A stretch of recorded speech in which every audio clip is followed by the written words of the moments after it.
What's up, everybody? Welcome to another episode of the Brewtally Speaking Podcast, the official podcast of MetalNexus.net, where you can get all your show reviews, concert photos, and going-ons in the rock and metal world. And with me, as always, is Daniel Terry. How are you doing? I'm doing pretty good, man. I'm freezing. I can't feel my toes right now, but according to the doctor, that feeling will start coming back soon. So one could argue that you have become so numb. Yeah, I mean, I can't see you there, and I don't know. It's just. Do you find yourself going outside and saying it's cold, it's so cold? Yeah, I mean, we are.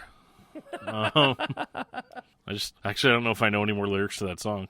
Only remember the hook. The super metal guy over here only remembers the hook. Fair enough. Speaking of hooks and metal and hard rock and so forth, our guest is Mike Mushok of Staind in Saint Asonia, who had just released their latest album, Flawed Design, Saint Asonia, that is. And, this was kind of a fun one. Came in relatively out of the blue and hopped at the opportunity to get to talk to someone that I've long admired as a guitar player and for the bands that he's in. And you know, the Saint Asonia record, the first one, I thought was pretty good, but honestly, the whole time I was like, I bet when this band gets a little bit more touring done under their belts and, has time to write that second record, that's probably going to be the true, this is Saint Asonia and what they can become. And I definitely think they delivered on that idea of mine on this new record. It's super heavy. It's got really great hooks. I was thoroughly impressed.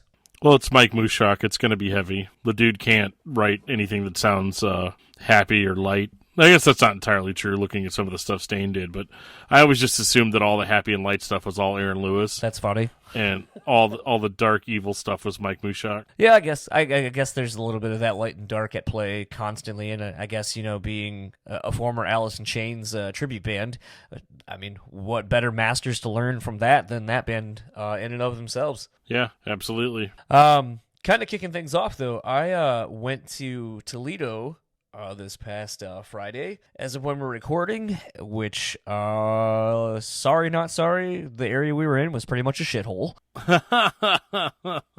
Tell me how you really feel. That's how I really felt. It sucks. All right.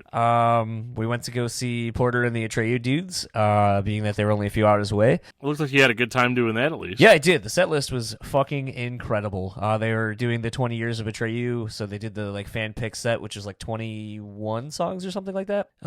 Just hearing so many great songs. I mean, I would pull out the set list, but I don't remember where it is exactly. But it's just it's one of those things, getting to hear stuff off of, the Curse.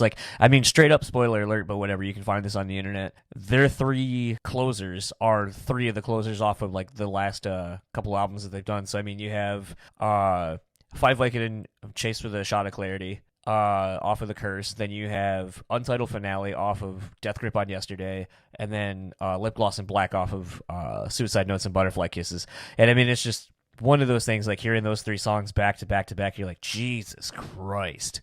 They played Ain't Love Grand, too, didn't they? Oh, yeah. So fucking good. That's the first Atreyu song I ever heard. Yeah, it was one of those things, man, they just played some bangers. They played Blood Children, or at least, that's just an intro, really, but it was still kind of cool to hear, that before, Bleeding Mascara. I don't know, it's really cool. The venue was kind of a shithole, too. As a whole, was not very impressed. Got to hang out with Skylar from He Is Legend for a little bit, catch up with him. I texted Corey from Norman Jean, and I was like, good luck being here.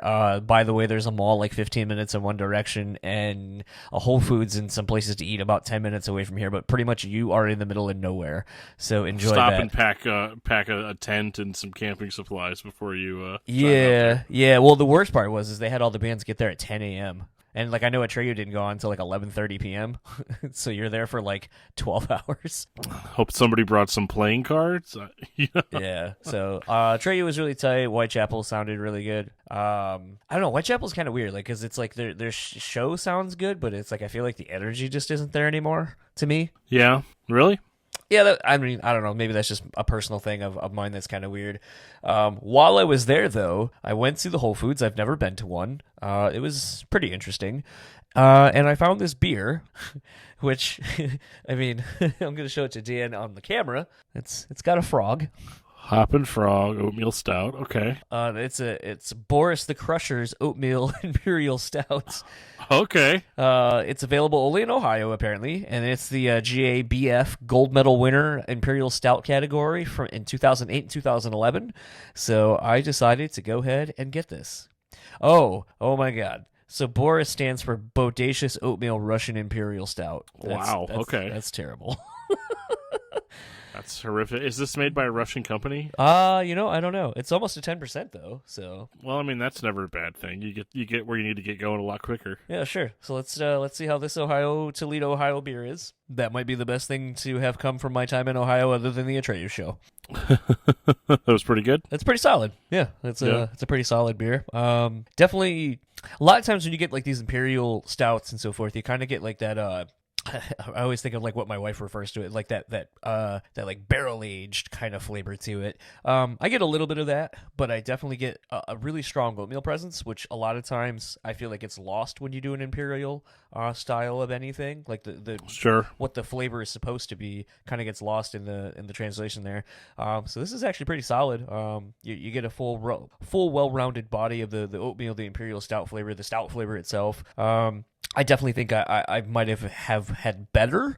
But I mean, considering this is like a beer that I don't have around here and can't just get, like, it's pretty solid. I went to Founders this weekend, which I know they're kind of on the cancel culture right now. Right. They had some delicious beers, and there was no one there, and I felt kind of bad, but they still make great beer. You can say what you want about the business practices. You can say that by me going there and supporting them with my dollars, that I support their shitty behaviors and so forth. I don't know. I think if you've listened to this podcast where we talk about the separation of an artist from the things that the people do, I think you kind of know where I lie on this. But no, Founders has got some delicious ass beers right now. They just announced and or released, I don't know if it was a release or just the announcement, KBS Espresso. Okay. So I think I have to go back and go get at least a bottle of that. Or two. Yeah, we'll see if they're $25 each again. Right. It's different when I only have to pay like $6 for a little sample. I'll have to dig into some of that discography discussion Patreon money, right? I think anybody that thinks that some of that money doesn't go towards our beer fund is delusional. Well, So,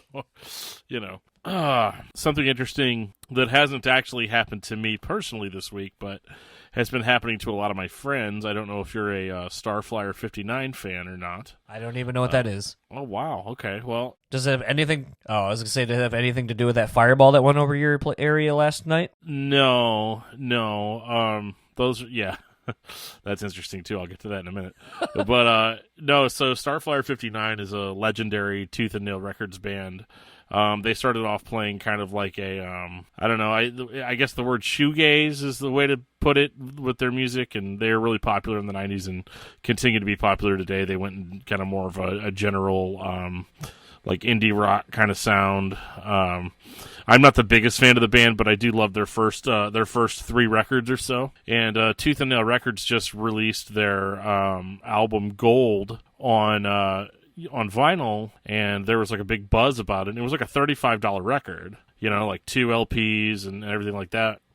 Dude, somebody at Merch Now done messed up because people are getting these and the sleeves are not glued together. Oh, wow. Properly. A couple of records are showing up with double labels on them. One guy got just 2 LPs of the first LP, so he didn't actually have the second half of the record. These dudes are opening it up, and it literally looks like somebody took these records to a golf course and was like putting off of the off of the records. Wait, did you say it was Merch Now or Merch Live that did this? Merch Now. I think they're the ones that are responsible for the fuck up with the Eatsid Low Teens press, that first pressing. It sounds entirely possible. This was a huge disappointment for people. I mean, like, I think it's to the point now where almost more people have gotten bad records than good. There's like a really noticeable pop on like in one spot on almost every single record, and a lot of people bought these because there was variants. So there was like a gold variant and a black variant, and all that, and people were buying like 5 or 6 copies of them, and now they're like, well, I've got these 5 or 6 copies, and I don't want to sell them on eBay, or I don't want to sell them, not that I have any respect for flippers because anyway, they can all burn in hell. But people that are just trying to get rid of them later on down the line for whatever reason, they can't sell these records sealed. Like, they're going to have to open them up and look at them and see, and it's just been a huge disaster. And all I got to say, man, is Tooth and Nail needs to, they need to do something to make it right. Unfortunately, even if it's not directly their fault, they are the label to put it out. So, yeah, so that's been a big thing. And then, so we had a meteor shower last night in St. Louis. I've seen a couple of videos of it so far, and because me, I was just in my basement. I was up pretty late last night, and I didn't see it. But people thought it was like the end of the world or something. It was like the War of the Worlds broadcast. Right. Yeah, I don't know. I saw something about it on the news today and thought it was kind of cool, and especially going over the shot of it going basically over the arch from the skyline view that they got of it was pretty cool. Yeah, that's the video I saw too. It was really cool looking. So yeah, there's that. And we'll stop blabbering and get into my conversation with Mike Mushok of Saint Asonia, and we'll talk to you when we get back.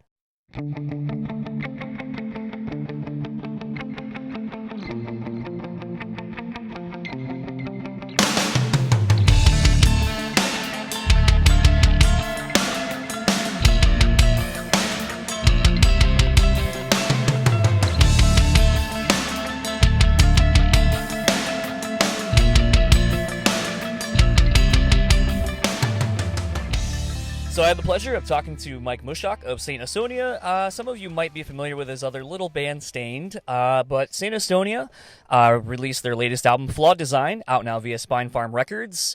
We are a day away from the first full week of our album being out. How does it feel to finally get this album out there for everyone to hear? I'm excited, you know what I mean? We worked, as everybody does, we worked hard on it, and it's, it's good for it to just, finally be out there and be available, and, give everybody the opportunity to, hopefully enjoy it. This might be an odd parallel to make, and it was one that I don't know if I'm making because of my age or not, but this feels kind of like the growth from dysfunction to break the cycle for Staind, but it feels like that for you guys more in the sense of finding the stride in the band and what works for you guys and just really kind of gelling together in a more comprehensive manner.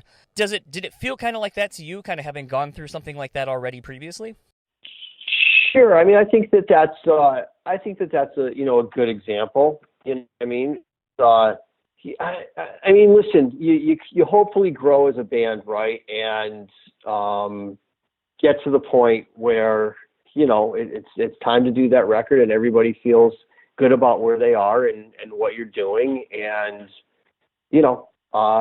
take that next step that you have to take.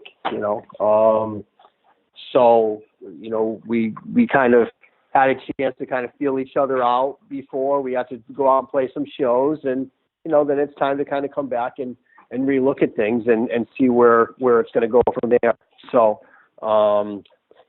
and this record took a little while. I mean, I see, it was really different to make this than actually any record I've made, So, and they're all a little bit different, But I mean, at the end of the day, I'm happy with the way that it turned out, and I think that, that time, helped everything. It helped Adam, it helped the band. I mean, it just, I think on all of those things come together to make what you hear. Absolutely. It was kind of funny because, I'm so inundated with basically prepping for interviews and such that I don't really listen to radio or pay attention to a whole lot of what's going on with band socials and so forth until it's time to immerse myself in the prep for that.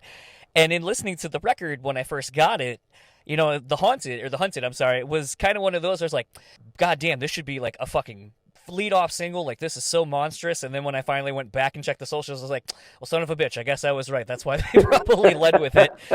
But all of that being said, I was kind of surprised, it's taken you specifically this long to work with Sully on something, given the fact that you guys did the tour right before Break the Cycle and when they were on the Awake album cycle, and you guys did the Mass Chaos tour like almost a decade later, that I was just kind of surprised to realize that even with his solo stuff or just in general that you guys haven't worked together before now.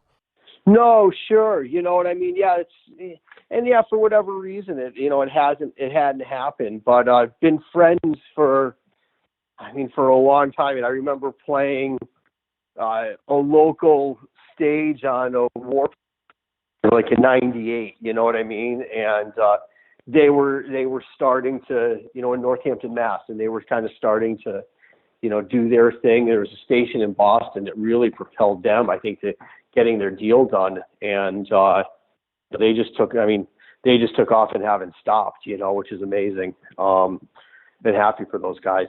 But been friends with them for a long time. And actually that song was written on a Saint Godsmack tour. I had some music and I was just trying to write with some other singers, and Sully was somebody that, like you said, he's just, I'm not sure he gets enough credit for how talented he really is. He's just such a great, he's a fantastic drummer, guitar player, songwriter, and he's just the singer as well. You know what I mean? He's just, he's just a really talented guy, and just happy to have him on the song and I've written it with him, so, great dude. I've talked with Mixie of Stitched Up Heart, who they took out on tour with them recently, and I was talking to her, and I'll kind of pose the same question to you. What is it kind of like working with someone like Sully? Because I think very much like you were just saying, he doesn't get credit for how great of a songwriter he is, a multi-instrumentalist in his own right, and very skilled at almost everything it seems like he does. So what was working like with him, like for you, someone that's able to kind of grab a guitar or go behind the drum kit or maybe even get on a piano or something and just kind of help you write and flesh out ideas? Sure. No, it was cool. Listen, him and I put this song together. It was years ago at this point. This has been kicking around for a little bit.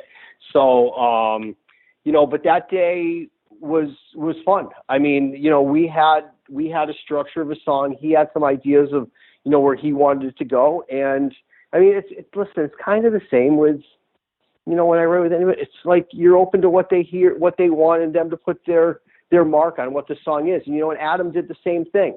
When we kind of revisited this song for this record, it's like, oh, well, we might want to change it a little bit. So there were some, some parts that went away. There were some parts that changed, but at the end of the day, it was, just a newer version of kind of what we started with, and, hopefully better. And, so that's what you end up having.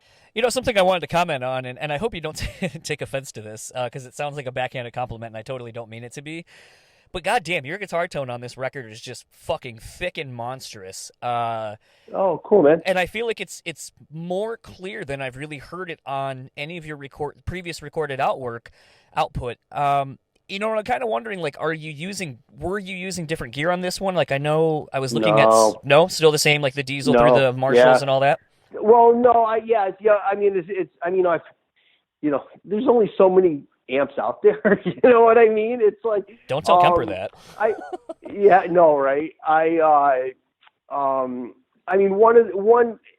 Paul Reed Smith did send me some amps which were great, and I did use those on some of the stuff. But no, a lot of the rhythm stuff is the same. That's that Diesel ZH4 I use a ton. The other one that I use a ton, the amp that I really love, and I've used it on the last few records, is that Fender EVH. Oh, okay. 100 watt. Even that cabinet that comes with it. Eddie Van Halen, besides being the greatest guitar player ever, he's got a great amp, man. It's that tone that he has. It's probably one of the best guitar tones ever, too, if you ask me. But and those amps are just great. You can, stock amp 3, and all the channels are useful, great. So I use that record last few records. Yeah, it was kind of funny because in getting to talk to some of the people like Michael Wilton from oh man, I'm blanking now. Queensryche. Yep, Queensryche. And Rhett Beach of Wingler and Whitesnake and so forth. And, kind of a lot of the guitar players I talk to and a lot of the people are more into Kempers and Axe Effects and so on and so forth. And I totally get it, especially if you're an internationally touring band. It probably is more cost efficient to have those. And I have a Fractal, and I use them for fly dates. But if I can have a real amp, I want the real amp. So that leads me to another question I actually was going to ask you in writing this record, and just writing in general, because I'm old, and I remember buying the 14 Shades of Grey, and that came with the DVD, and there was a little bit of just random band stuff, kind of like a documentary. And you're like, oh, Business Mike, and you're talking about recording on this tape recorder, literally a tape recorder that you had been using for forever. And it kind of had made me wonder, do you still use that? Or are you kind of more now like, I'll use my voice memo app or whatever, or, it just made me wonder if you're more analog still or not. Well, I'll tell you a funny story. It was my Sony One Track. And I carried it around, and I have shoe boxes filled with cassettes with ideas that I put down. And I think the day that I walked into an Office Max and I asked a girl working there, because I couldn't find cassettes anywhere anymore, and I said, hey, where can I find cassettes? And she didn't know what a cassette was. That was the day I said, I think I need to try and figure out something else, because these aren't even going to be around anymore for me to buy. So no, I have a little Pro Tools set up, and know enough on it to be able to get around and catalog all my ideas in that. And it's and it's super easy. I mean, there's some great plugins. You can get a decent enough guitar sound to be. I mean, because a lot of times a guitar sound or tone inspires me. Playing through a loud amp is inspiring. Standing there, it sounds great. You know what I mean? It can inspire you to come up with stuff. And I mean, some of the plugins are pretty good. And I still have amps here that I play through, but not as much. A lot of times it's just headphones through Pro Tools, and that's how I'll write, and just put everything into that.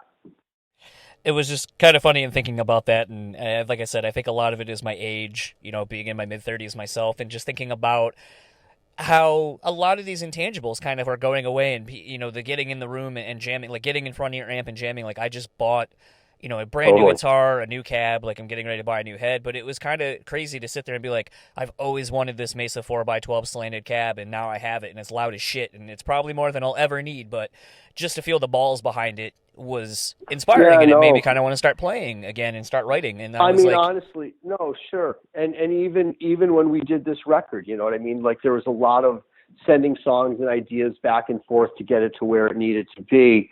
And, one of the things that, happened was when we were actually, going to record it, we actually got in a room and played the songs. And I mean, it was the same thing. It was like standing in front of my rig and playing. It was like, okay, you know what I mean? I was definitely more inspired, more into it, and got more excited about it, I think, too. You know what I mean? Just being able to stand there and play it actually as a band. Yeah. Something, and, I was trying to not necessarily bring up a whole lot about Staind, but there were interesting parallels that I noticed. And, when Saint Asonia started, the thing that was kind of interesting to me about it was the fact that, Adam is an accomplished guitar player in his own right, with 3 Days Grace stuff.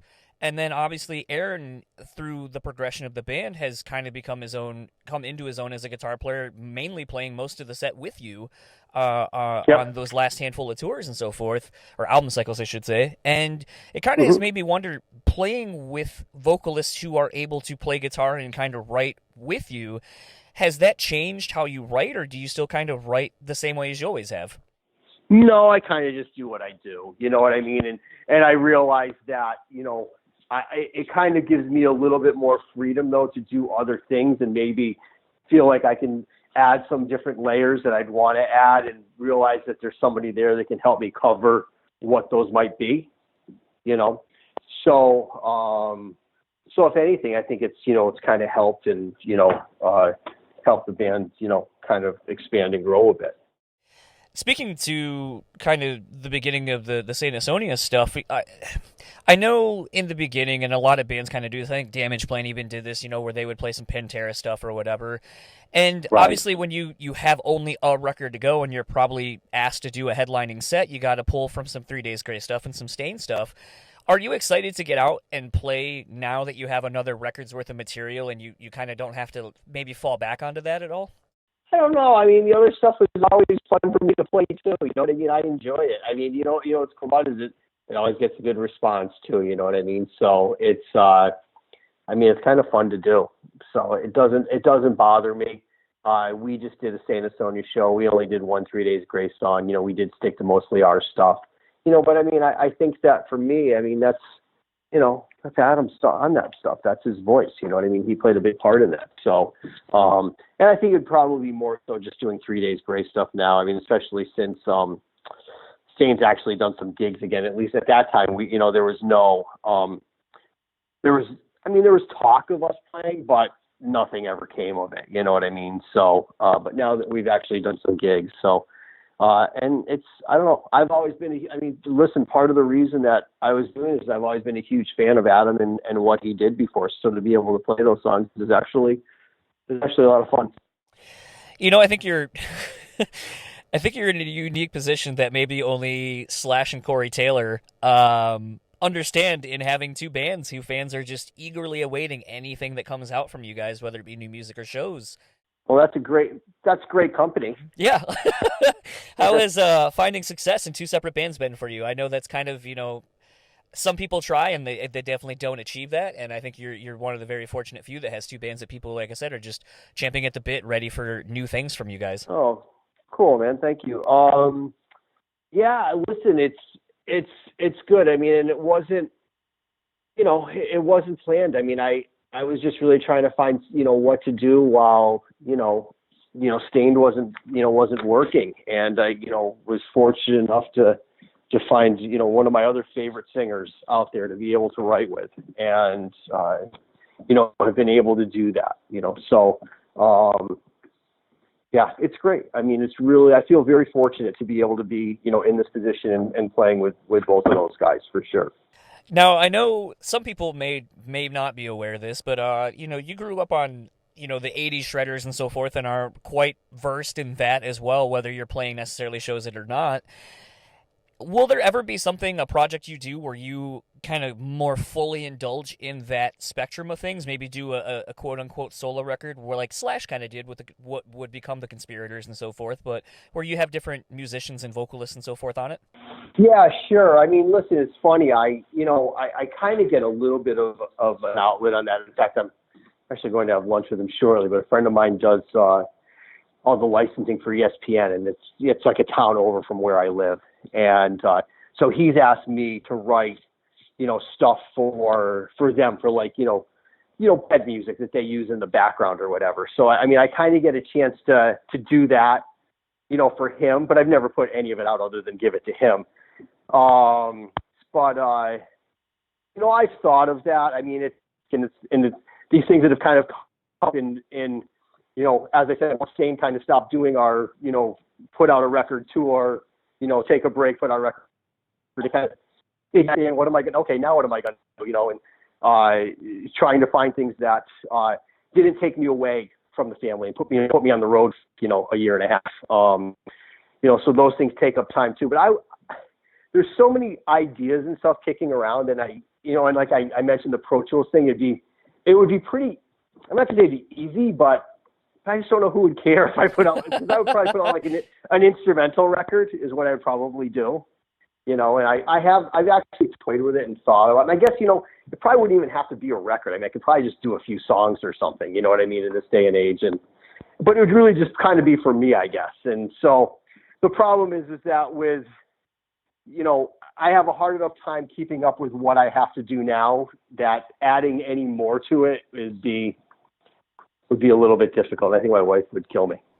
Kind of speaking to the ESPN thing, obviously you being from Mass and all that kind of stuff, who do you think is going to stay undefeated at this point, the Patriots or the Niners? Well, I mean, it's obviously not the Niners. So, oh, that's right. They lost, didn't they? I'm sorry. I've been so wrapped up in the World Series. They haven't. No, they haven't lost. No, they haven't lost. They haven't. But I'm just saying, it's that, I'm obviously a Patriots fan, and, in my mind, there's nobody better. And I'm the entitled New England fan. As I say, as a Michigander, I can definitely tell you that none of us knew that Tom Brady was going to be this great. Oh, dude. I mean, who did, right? I mean, it's just, it's just unbelievable what that guy has done. And kind of in wrapping up, because I know I got you for a few more minutes, you talked about the Louder Than Life set that you guys played in Staind and so forth, and something that I was kind of interested in after hearing you on the Josta show was talking about the production, but now finally having gotten to see it, how was it playing a Staind set with that much production behind you? For me, I mean, I kind of just do my thing, so I don't really pay a lot of attention to it, but I think that it's just more entertaining for the fan and the audience, and actually having, talked to people that have seen us a bunch of times, some of the hometown shows that we did, a couple at the casino down here, that was really the response. They're just like, oh my God, that was the coolest show I've seen. You know what I mean? So I think that was, I think it was good. And I think it was kind of a different thing for us to kind of go out there with all of that production. And, the response was really good on it. And I think people enjoyed it. So, yeah, it was cool to be able to do. And lastly, I know you're not big on social media. I think there's a fan account of Instagrams that hasn't been done in over a year, but and that's not me. Yeah, it does say fan account. But yeah. Where can people follow the band, and what do you? I mean, I would assume you're going to kind of kick things off next year. I would assume really ramping up the touring and so forth. Yeah, that's really what it is at this point. We did this one show. There was supposed to be another with Coheed and Cambria, but unfortunately the drummer has to have a surgery, and they canceled their show, so we're not. That's not good. That one went away, and I just wish the best for him, obviously. But yeah, I think we're looking at next year. There was a couple of things this year that just didn't work out, and so I guess we're aiming to try to figure out what's going to be, make the most sense next year. And we Adam and I have done a bunch of radio visits and playing songs for them. And, if there's more of those that pop up, we'll do that just to try to, keep people realizing that there's a new record out there. Yeah, I think that's a whole nother podcast you could do on how the music industry has changed since the last record you put out. But sure. But thanks for taking the time, and really enjoyed the record and appreciate you taking the time. Awesome. And thank you. Hopefully, maybe we'll get to do another one of these when you do one of the aforementioned tours, and maybe they'll come around Michigan. Yeah, that would be fantastic. Looking forward to it, and thank you for the support. So that was my conversation with Mike Mushok of Saint Asonia and Staind.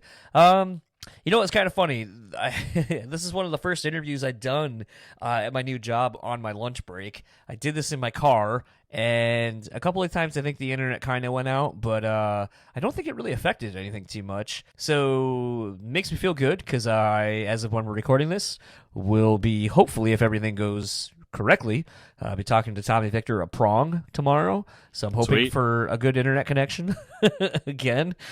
And, yeah, I mean, I don't know, this is just fucking wild, getting to do this podcast. And I feel like, unbeknownst to a lot of people, I have kind of said to Dan, I feel like we're a couple of, like, decent names away from being able to kind of get more decent names at a consistent basis.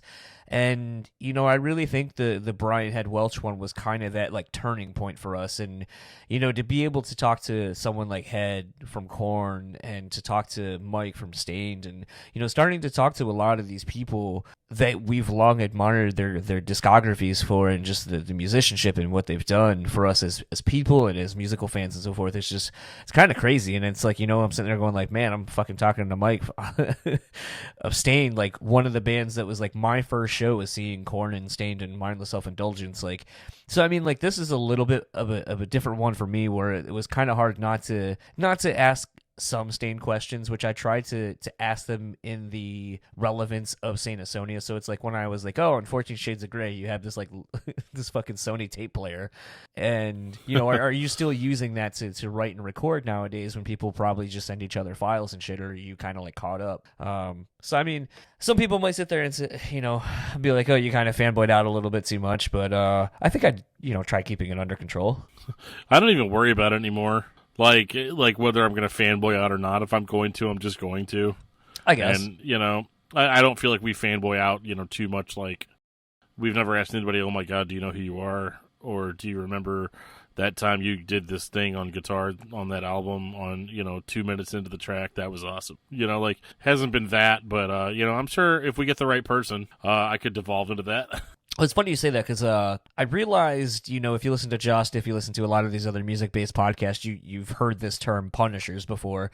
And it's definitely one of those things where at the show, the Atreyu show this past weekend, there were a bunch of people coming up to Skylar from He Is Legend, and there was somebody that was just like, oh man, do you remember like this one tour with Haste the Day and Still Remains, and it was at blah blah blah, and he goes, I do kind of remember that show, but I remember that tour because there weren't a whole lot of dates. And it was just one of those things, like, when that person walked away, it was like, do you remember that one time that you said that one thing on stage when you were on this tour? And then I was like, God, like, it's cool, like, I think Jericho says it quite a bit when talking about Dio, his time, learning about Dio, where he's like, Dio would always constantly sign stuff for people because he's like, that basically is just a minute for you, but it's like, a forever moment basically for everybody else. And I butchered the quote or whatever, but I mean the sentiment is still there, and it's one of those things where I definitely think like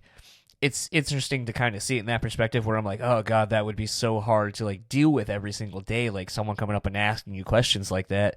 But I think the flip side of that is you kind of have to have a little bit of that sense of like understanding of like what it's like, because I'm sure like at the end of the day these people are fans too. And I definitely wanted to ask Mike a little bit about getting to play with Jason Newsted, but I think in light of the news that was made from what he talked about last time, I just kind of steered away from it just because I didn't want it to seem like I was trying to make a headline out of it. Right. Well, there's definitely something to that, though, as far as, it's a minute for you, but it's a lifetime for somebody else.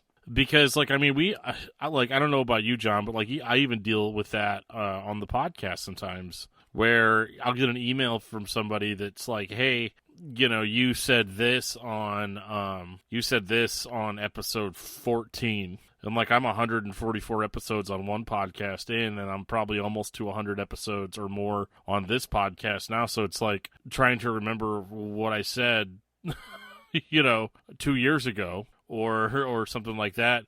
A lot of times I'll have to go back and listen to the episode to even remember what I said, what the context was, any of that. And so it definitely, I could see it being frustrating for people. It's like, if somebody walked up to me all the time, it's like, hey, do you remember that time that you had McDonald's 10 years ago? And I'm going to be like, yeah, and, it tasted just like McDonald's does now. Like, there's something maybe to that. But, I definitely understand. I remember I saw oh my goodness, it was a Project 86 concert, which coincidentally was also with Haste the Day. And there was this dude standing there wanting to talk to the lead singer of Project 86. And, he had the band's first album, which had come out, I don't know, like 15 years prior to the date of that show. And the dude's standing there with the lyrics books, and he's like, what did you mean by this? Or I thought it was really cool when you said this. And he's like, what was this song really about? And the singer's like, hey, man, it's really awesome. That's really old school. Like, you didn't really know what to say. Like, I wrote that album 15 years ago, man, and, probably several years prior to that, like... it's just funny, and like, and it's not to make fun of fans. I mean, like, really what we do on the podcast, asking questions like we do, is really a little bit more, I guess, socially acceptable form of that. Yeah. But the big difference is that you just don't want to feel like you're hassling somebody about something, or like you said, John, trying to get a headline based on something that had already gotten popular, or just ask a question that that person gets asked every single time they're spoken to by anyone. Yeah, and I think the thing too, and I tried to keep the Staind questions to a minimum, but I mean, it's so hard when Saint Asonia basically hasn't been doing much in light of prepping for this record. Staind just played all these festivals, for the first time in a couple of years, so it's like, it's kind of hard, like, you're in this, Mike's in this really interesting in-between period where it's like, yeah, you're promoting this new record, however, you also seemingly are getting ready to fire up this other thing, but neither band really have much beyond the shows that just happened, like, as you saying, with the drummer from Coheed having that was it surgery? I don't remember what exactly. I know he had like he fainted or something. Yeah, it was something bad. But when Josh, the drummer from Coheed, they basically had to cancel all those tours. So like now Saint Asonia is not. I think they're playing one show and that's it for the rest of the year. So it's like the few shows they had planned are gone. So it's like, okay, I can't really talk to you about about shows that you aren't gonna play, and I can at least talk about with what Staind did. And I think the thing too is, I mean, potentially those are some of the biggest shows Staind probably has ever played. Yeah, more than likely, even though it's hard not to think of them as like a worldwide band, because they absolutely were that. But some of these festivals, man, are outrageously huge. Like, the turnouts are incredible. And I think that's just because we don't have a festival every month anymore. And a lot of these bands, are making appearances, and some of them may not, some of the bigger bands may not necessarily make that many public appearances at all. Like, Staind isn't on tour, they just did some festivals, Yeah, that's been the interesting thing. Trying to think of some of the other music news that we haven't touched on that's been kind of popular, but I mean, it's actually been kind of a slow week so far. Yeah, there hasn't been a whole lot of craziness. We already talked about the member of Walls of Jericho that had all the marijuana in it. So. Yeah, that'll be on the last episode with Doc Coyle. We talked about that. So, yeah, it's been a rather slow news week, which is kind of nice. It's not having people show up with a half ton of marijuana in their vehicles. I mean, I don't think it would be the worst thing that ever happened to me, but yeah. Yeah. You can just drop all deliveries off at my house, It's fine. So, with that said, we'll kind of wrap this one up. If you would like to keep up with Saint Asonia, it's pretty easy. Facebook, Instagram, Twitter, Saint Asonia, all one word. You can go to saintasonia.com and have that be your catch-all for everything going on with the band, tour dates, so on and so forth. As you heard Mike say at the end there, it looks like 2020 is going to be when they start announcing a lot more of the touring and the dates and so forth. So if they come to your area, go check them out. If you'd like to keep up with Metal Nexus, you could do such at metalnexus.net, Facebook at Metal Nexus, Instagram at metal.nexus, Twitter at metal_nexus, and Dan will tell you where he can be found. I can be found on Twitter at DiscussMetalDan. Can be found on Facebook under Daniel Terry. I can be found on Gmail at DiscussMetalDan@gmail.com. I can be found on my other podcast, Discography Discussion, at DiscussMetal.com. I'm all over the place, man. I'm probably standing right behind you right now. And if you would like to keep up with all things this podcast, you can find us simply enough at BrewSpeakPod on Facebook, Instagram, Twitter. Check out our YouTube channel. We have some videos of us doing some of these interviews in person when they are applicable. And head on over to our Patreon. Support us monetarily if you'd be so inclined. If you would like to support us non-monetarily, you can rate, review, subscribe. Just share the episodes really is all we ask. There's probably a button somewhere on your podcatcher. Hit the button, leave a review. Let it be honest. If you hate the show, let us know. At least let it be constructive criticism, because otherwise it's just more or less funny at that point. We're just going to laugh at it, yeah. Yeah, and if you would like to keep up with our show sponsor, The Bean Bastard, you can head over to thebeanbastard.com, get you some delicious coffee, which I just got my package in the mail the other day. I'm very much looking forward to diving into all the things I got. I have a espresso candle, a bourbon barrel-aged coffee candle, a coffee-scented soap, like literally a bar of soap. I got 3 bags of coffee. I'm very much looking forward to using all these products, because last time all this shit just sat on my desk and I really wanted to fucking use it, so now I'm going to. So give them your hard-earned money, because they deserve it. They support us over here. And for the Brewtally Speaking Podcast, I am John. And I am Dan. We will talk to you all next week.